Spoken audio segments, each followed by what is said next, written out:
Okay guys, I'm here today with David Avellan. Huge honor for me. Guys, David is one of the best grapplers here in the US. He has done 5 ADCCs. He got 3rd place in 2009, right, Yes, David? sir. Has been a lot of like the ADCC champions and all the best guys. And today he just showed an entire structure all about his Kimura. And he's going to show us here the 9-point Kimura, David. Yes. So I'm super excited to learn. And guys, today David is not going to demonstrate on me because I just had my elbow surgery last week. So you guys can see that my elbow is still all swellow. But I'm excited to watch and learn. All right. So we're going to start from side control. All right. And basically it's going to look like this. Here. And that's all it is. It's a very low motion Kimura. And that's why we call it 9 points, because essentially there's 9 details here that make the Kimura work. It doesn't require me to step over or make a lot of space. And the first point here, very simple, pin the wrist to the mat. As long as his wrist stays on the mat, he's in danger. Even if I'm just doing this, there's always a problem for him here. Second point is going to be my grip. I'm going to make my Kimura grip, and I'm going to use a monkey grip. No thumbs, no, so it's just a hook grip. Third point is going to be motorcycle grip, which means I'm going to roll my wrist and get my knuckles on the mat here. So a lot of times if people have trouble with people extending their arm to swim and escape, it's because they're holding on with fingertips. Like I said, the analogy I like to use, if you're hanging off a mountain, I don't want to be like this. Yep. I want to be over the top. So that's what this motorcycle grip does. It gets my knuckles on the mat. So now if he tries to punch through, he has to rip through my hand. It's much less likely. Right. Okay, so that's my third point. Fourth point is I want his arm shaped like an L here. Sometimes, again, they're going to try to extend their arm, which is going to allow them to swim. And some people can bend the arm in really deep, which is okay. But I like this L shape because this is going to be one of the harder positions for him to escape. And it also allows me, which is my 5th point, which is to put my elbow on the mat here. By grounding my elbow here, it makes it very hard for him to escape. A lot of times when you bend the arm in too much, the elbow doesn't have a place to go. It goes on their hip. And now if he does a glute bridge, yeah, he can kick that out, break here. When I have my elbow on the mat, he does that, nothing happens. Yep. So it allows me to stay really well in control. Okay, so then my, I lost track, I think I'm on my 5th point here. It's elbow to elbow, right? We usually enter the Kimura from the pit, the armpit, just because that's his part with the most space. But I don't want to stay there. I want to come up and get right on top of that elbow. It's going to give me more control over his shoulder. Then the next point here is I'm going to bring his elbow to his ear.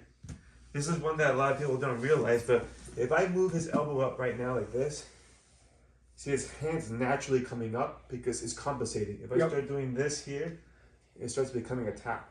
So this is another way of attacking the shoulder that's independent of the actual rotation, right? So we go elbow to elbow to ear. Now, once I move this up here, one of the key points is getting my chest on top of his shoulder. Because this is another way I could submit him. If I do this, boom. Good. That's a tap there too. And this is the pressure that a lot of people feel the most over time, right? So if I come here like this, get my chest in, and I just drop my chest, that gets my tap, all right? Good. And I'm using my sternum right here to go on the point of his shoulder. Okay. So the highest point right here, because if you see normally, shoulder relaxed, it's flat here. When I put the arm in that L shape, now it's popping up here. And you can see it from here, how it pops. Yep. So that's the part I want to push down on to get my finish. So when I do all this, I also, if you notice, instead of being side control, I go like halfway between north-south and side control because that allows me to drop my chest more.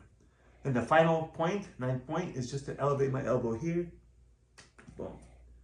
And this allows me to get a very economical, very efficient position. I don't give up any space. I don't allow him to move or to escape. Yeah. I completely sandwich him. Yeah, well, David, when you first showed me, like, oh, so what I'm going to show is this. I was like, this is showing regular Kimura here. But man, it's amazing like how many almost like invisible details there. Because when you just show the technique in 10 seconds, oh, this is just a regular Kimura. But it's amazing like how many invisible details there are on every single step of the Kimura when you are applying the Kimura. Yes. It's very well calculated, you know, like that's what I'm trying to say here. Yeah, I spent a lot of time in trying to make this more effective because I've taught this now maybe for 14 years. Yeah. Just doing Kimuras. So like I was telling them when I first started teaching it was a 7-point Kimura. Got it. And then it became 8. And then actually it was like this year I got 9. Right? Got it. So I keep adding things on because I find ways of making this more effective because my goal is no space, no escape, and very economical finish. I don't have to waste a lot of energy, low risk. Whenever we do step overs and stuff, they're good, but they create space. There's opportunity to get out. You know, and another thing that we can do with this Kimura, which I was showing earlier as well, is rather than just stay on this side, is to come here. What you call same side Kimura. Because now, rather than just using my chest, I can use the whole side, and the weight is much more effective. Here, boom. And this is pretty much a checkmate situation here. Because I get to drop all my weight directly over it versus trying to come across his body to do so. No, got it. No, man, that's incredible. And do you apply same concepts when you have your gi with gi as well, or this is more like a no gi focus? I mean, this works for gi, no gi, all the same. I'm not a gi guy myself, but there's nothing that would really change there as far as how you're gonna apply pressure, because this is all just based on his mechanics. You know, like moving this elbow up, putting the pressure here, keeping this wrist pin. That all stays the same. No, it's really, really impressive because, I mean, like, anytime we do a Kimura, I think all we think about is like arm over the arm, hand on the wrist, maybe pass the leg over the head, and but this is a lot more calculated, you know, like, so I can see why it's a lot more efficient. Yeah, absolutely. No, that's incredible. So, guys, David just shot an entire instructional all about Kimura at bjjfanatics.com. So maybe by the time you're watching, it's already there. So make sure to check that out. And thanks so much. My pleasure. Appreciate it. Please help me out to grow my YouTube channel. Just click subscribe. And to watch more videos, just click under see more videos. I hope you enjoyed. BJJFanatics.com. Use the promo code YouTube Faria to get 10% off any instructional video. Improve your jiu-jitsu faster.